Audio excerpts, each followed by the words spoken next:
The next assessment that this battery recommends is completing the mini mental status examination. However, it does not include the mini mental with it, and so that is a flaw in this assessment, that you don't have all of the materials needed to be able to complete the test.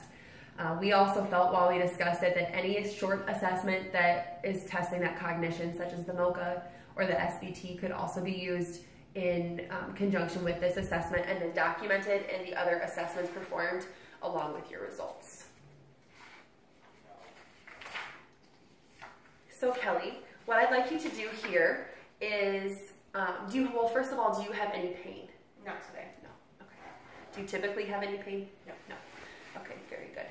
We're going to go ahead and, I'm just going to go ahead and mark that for you if that's okay, that you currently have no pain. Excellent. If the individual were to report having pain, then there is a diagram included where they can mark where their areas of pain are, if it's throbbing, stabbing, shooting, aching, burning, whatever, to quantify that pain, then that way we're aware of that as the assessor to determine their ability to drive.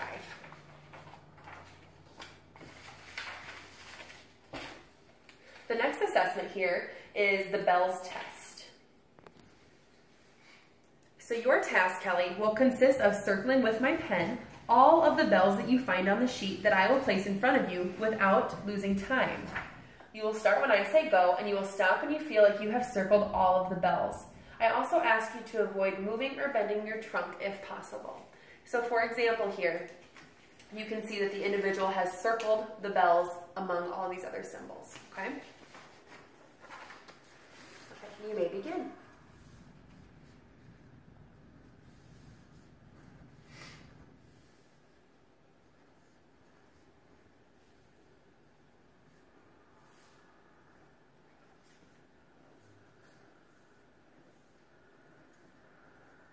As Kelly is working, the observer or the person who is completing the assessment should be observing her scanning pattern to see if there's any deficiencies, if she is missing, if there's any visual neglect, if she's only hitting the bells on the right side versus the left side, and all of those observations can be documented on the assessment form.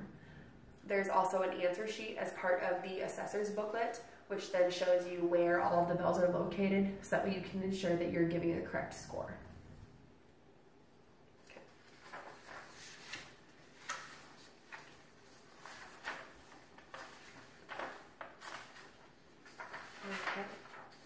The final section of this assessment is to test range of motion, but since we already did just a quick run through on her range of motion and I saw that there were no deficits, that she was able to reach full range of motion for all of her joints, then I don't feel that it's necessary to take her time and clinic time to take exact measurements. However, if in that quick assessment I noticed that she had limited shoulder flexion or limited grip and pinch or things of that nature that would affect her driving skills, then I would absolutely use a goniometer to assess the range of motion for each of those joints to get a more thorough picture to be able to present back to the physician.